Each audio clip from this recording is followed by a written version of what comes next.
Ashley here. I am going to do a book review today on The Thief of Blackfriars Lane. I'm having a hard time with this title for some reason. I have to say, I really wasn't sure whether I wanted to do a review on this because I don't like to be negative, and I really don't like to nitpick at people because when they do an art project or, something as difficult as writing a book, it is very hard, and I always give kudos and props to the person who did it because, a lot of people don't write their books, so at least someone took the time and the effort and they got published. That's amazing, But I want to see better books, and I hope that whoever stumbles across this, if you're a writer, if you were a reader, if you happen to have written something similar to this, this gives you some pointers on how to make your writing better. So first of all, I'm going to give this a 2 out of 5. I wish I could give it more, I just can't, but the things that we're going to talk about are, first of all, the story itself was not super gripping. I wanted to finish it, mostly probably just because I like to finish what I start with, especially with reading. I'm like, okay, if I start this book, I really want to finish it, honor the author in that way, unless it's terrible.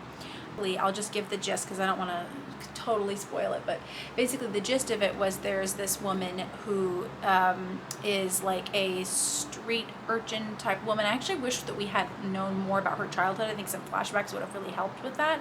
The author gave like maybe 2 very short ones, and it was supposed to pique mystery, which it did, but then she didn't follow through on that, so I was kind of bummed about that. But she runs this kind of like underground, not thievery ring, but like people who kind of swindle people out of their money by begging, and she helps these poorer people I have really a hard time saying it's Blackfriars Lane. I don't know why I'm having a hard time with that. And she ends up getting caught by this constable, and then of course she falls in love with him, and blah blah blah. That was one of those things where I was like, this is very middle school. But it's okay, it's okay.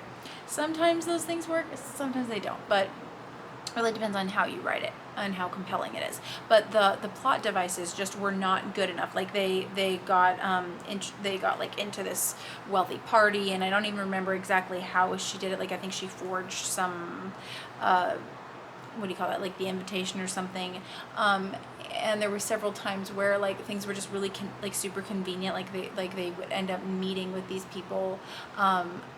They were like, oh, well, we need to make this money deal. Well, maybe if we go over and talk to this guy, I don't know, it's just kind of like it'll all work out, and it always did. And I feel like that was a little bit too convenient. Sometimes you got to have things where it doesn't work out, and also like make it stretch out where it's like weeks or months even. Like this all happened in a very, very short period of time, like a week or 2, and I just didn't find that believable. So you gotta watch those kinds of things. So watch your plot devices. The sentences felt really forced. One of the things that people tend to do when they're writing older dialogue is they always have the I cannot, right, instead of I can't. And it doesn't always need to be that way. I think that if you go through and you read a lot of old dialogue, they're like the dialogue is not full of short, small words that are drawn out, like I cannot, I did not believe. Like it really isn't like that.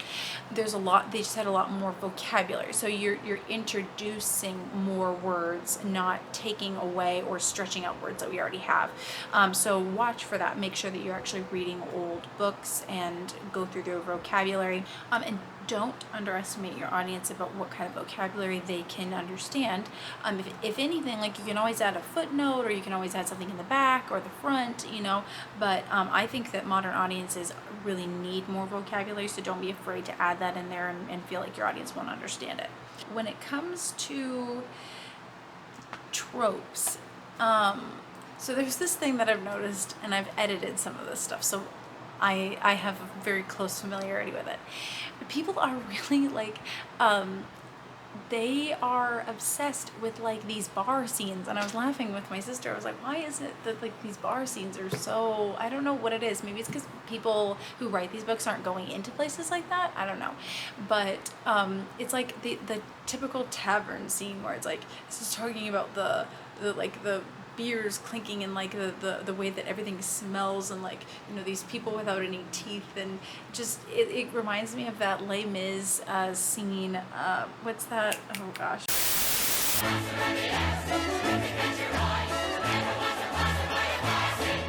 Can't remember what the song is, but anyway,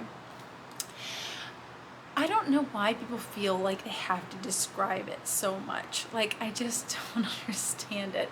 It's not something that's like pleasant, you know, so why are we spending so much time on it? But anyway, I think that if you're going to describe a scene that has been done a lot, you need to find something that is slightly different. I think one of the things about the Lord of the Rings tavern scene that I always found really interesting is that it's from the Hobbit's perspective, so everything feels really extra large, and like it reminds you of maybe when you're a child, when you're walking around and you see everybody's knees, right, and like, you know, aisles are like a mile high and that kind of stuff. So that's really interesting because it's from a different perspective. So maybe find a detail that you really like and hone in on that.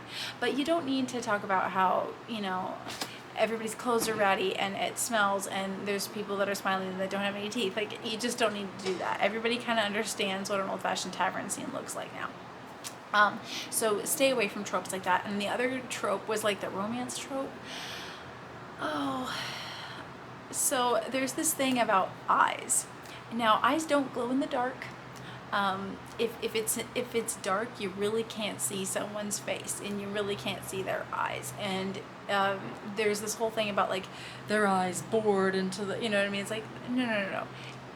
Leave that alone. That has been done so many times. Find some other small detail, like, you know, even down to like the wrinkle on someone's t-shirt. I'm serious. Like find something else for the characters to focus on, that makes it feel unique and makes it feel like these two characters are different than any other characters that you've ever read before. People will be interested in their story, because the problem with like writing a middle schoolish romance is that a lot of times it's from this kind of distanced, like you're observing a romance that could happen between any two people, and you don't feel like these two people are real people, and you don't feel like actually like they're connected in any other way except for that the author says you're romantically involved now, you know.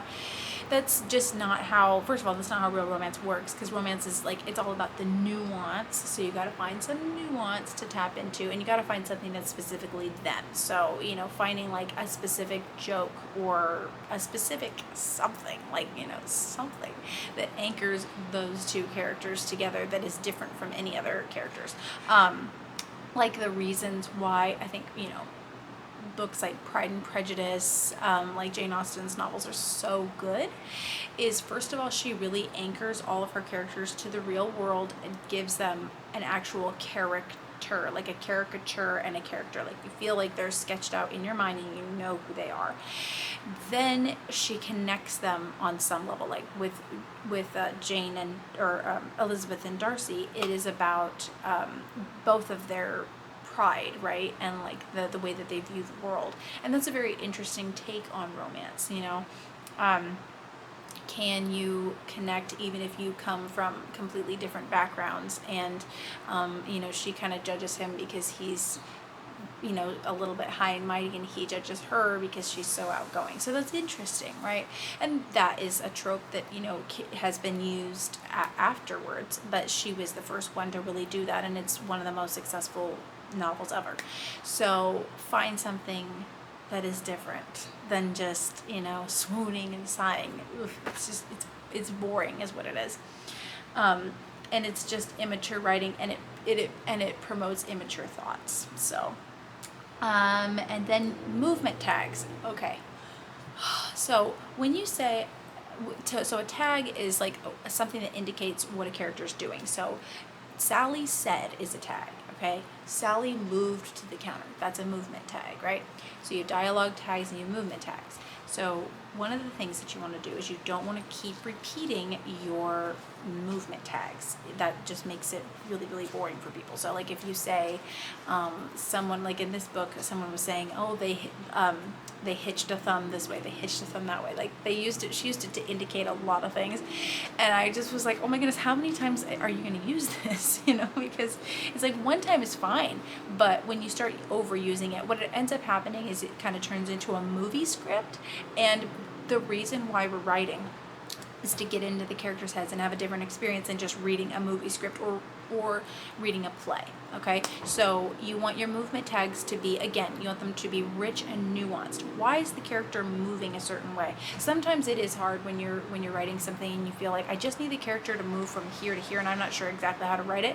So sometimes I just leave those blank and then I go back and figure out what my character was actually doing, because you just don't want to like throw a movement in there unless it helps you with writer's block and you really just need to move on. But you don't want to just keep repeating the same movement tags, because it also makes all of your characters feel the same. I could see if you are using a movement tag repeatedly for one character, but this was something where she was using it repeatedly for multiple characters, and she did this with a lot of her movement tags.